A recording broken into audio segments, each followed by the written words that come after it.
Ikawalong kabanata. Pamumuhay na ayon sa banal na espiritu. Kaya ngayon, hindi nahahatulan ng kaparusahan ang mga na kay Kristo Jesus, sapagkat sa pakikipag-isa natin kay Kristo Jesus, pinalaya na tayo sa kapangyarihan ng kasalanan at kamatayan sa pamamagitan ng kapangyarihan ng banal na espiritu na nagbibigay buhay. Ang kautusan ay hindi makapag-aalis ng kapangyarihan ng kasalanan sa ating buhay dahil sa kahinaan ng ating makasalanang pagkatao. Ang Diyos ang nag-alis nito nang isinugo niya ang sarili niyang anak sa anyo ng isang taong makasalanan upang handog para sa ating mga kasalanan.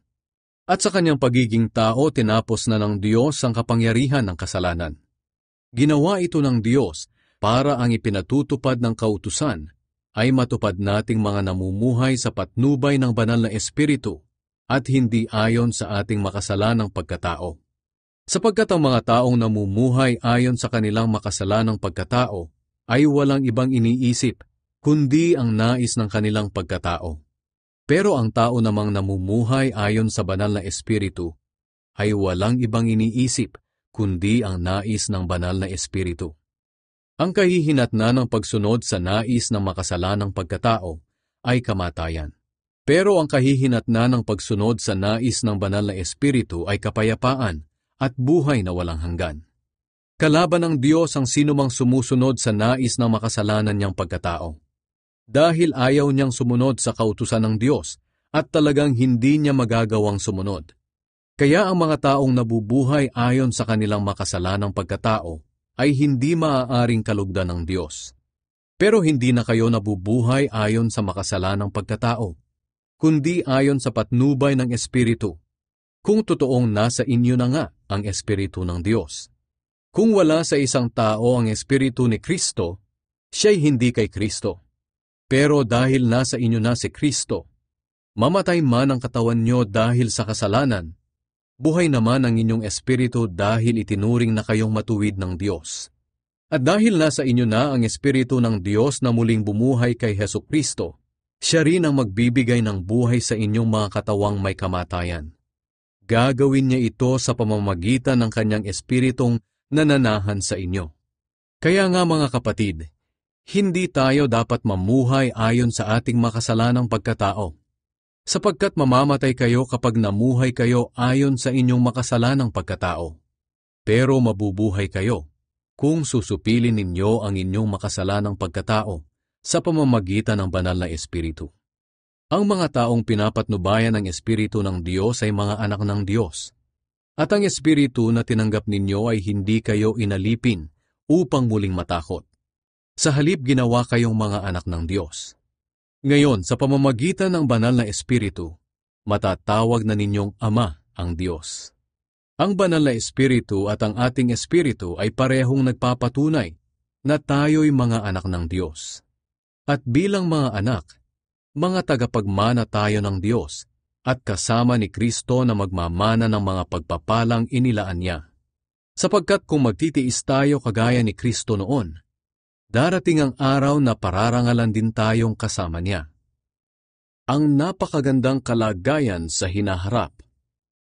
Para sa akin, ang mga paghihirap sa buhay na ito ay hindi maihahambing sa napakagandang kalagayan na mapapasa atin balang araw. Maging ang buong nilikha ay sabik na naghihintay na ihayag ng Diyos ang mga anak niya. Sapagkat ang lahat ng nilikha ng Diyos ay hindi nakaabot sa layuning para sa kanila.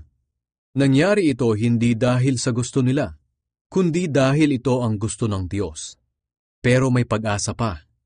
Dahil palalayain din niya ang buong nilikha mula sa kabulukang umaalipin dito. At makakasama rin sa napakagandang kalagayan ng mga anak ng Diyos. Alam natin na hanggang ngayon, ang buong nilikha ay naghihirap at tumaraing tulad ng isang babaeng manganganak na. At hindi lamang ang buong nilikha, kundi pati tayong mga tumanggap ng banal na espiritu na siyang unang kaloob ng Diyos, ay dumaraing din habang naghihintay tayo na matubos ang ating mga katawan at mahayag ang ganap na katayuan natin bilang mga anak ng Diyos. Ligtas na tayo at naghihintay na lang na maging ganap ang kaligtasang ito. Umaasa tayo dahil wala pa ang inaasahan natin. Aasa pa ba tayo kung nariyan na ang ating inaasahan? Pero kung ang inaasahan natin wala pa, maghihintay tayo ng may pagtitiyaga. Tinutulungan tayo ng banal na Espiritu sa kahinaan natin. Hindi natin alam kung ano ang dapat nating ipanalangin. Kaya ang Espiritu na rin ang namamagitan sa Diyos para sa atin, sa pamamagitan ng mga daing na hindi natin kayang sabihin. At ang anumang nais sabihin ng banal na Espiritu ay alam ng Diyos na siyang sumisiyasat sa puso ng mga tao, sapagkat namamagitan ng banal na Espiritu para sa mga mananampalataya, kung ano ang ayon sa kalooban ng Diyos. Alam natin na sa lahat ng bagay gumagawa ang Diyos para sa ikabubuti ng mga umiibig sa Kanya, na Kanyang tinawag ayon sa Kanyang layunin. Sapagkat alam na ng Diyos noon pa man kung sino-sino ang Kanyang magiging mga anak. At sila'y itinalaga Niyang matulad sa Kanyang anak na si Jesus, para siya ang maging panganay sa maraming magkakapatid. Kaya nga ang mga taong pinili ng Diyos noong una pa ay tinawag Niya para maging Kanyang mga anak. At ang mga tinawag Niya ay itinuring Niyang matuwid, at ang itinuring Niyang matuwid ay binigyan Niya ng karangalan. Ang pag-ibig ng Diyos. Ngayon, kung iisipin natin ang mga bagay na ito, masasabi nating panig sa atin ng Diyos. At dahil dito, walang magtatagumpay laban sa atin.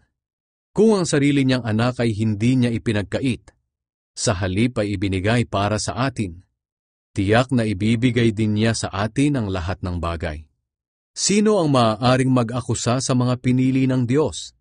Ang Diyos na mismo ang nagturing sa atin na matuwid.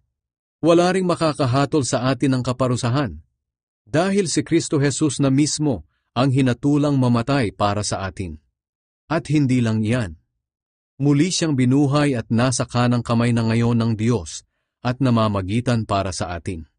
Walang makapaghihiwalay sa atin sa pag-ibig ni Kristo kahit dumanas pa tayo ng mga pagsubok, paghihirap, pag-uusig, gutom, kawalan, panganib o maging kamatayan.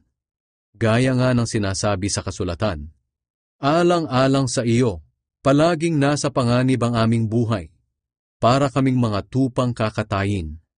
Pero kahit ganito ang kalagayan natin, kayang-kaya nating pagtagumpayan ito sa tulong ni Kristo na nagmamahal sa atin. Sapagkat natitiyak ko na walang makapaghihiwalay sa atin sa pag-ibig ng Diyos, na ipinakita sa atin sa pamamagitan ni Kristo Jesus, na ating Panginoon. Maging kamatayan o buhay, mga anghel o anumang makapangyarihang espiritu, ang kasalukuyang panahon o ang hinaharap, ang mga kapangyarihan, ang mga nasa itaas o mga nasa ibaba, o kahit ano pang mga bagay sa buong mundo, ay hindi makapaghihiwalay sa atin sa pag-ibig ng Diyos.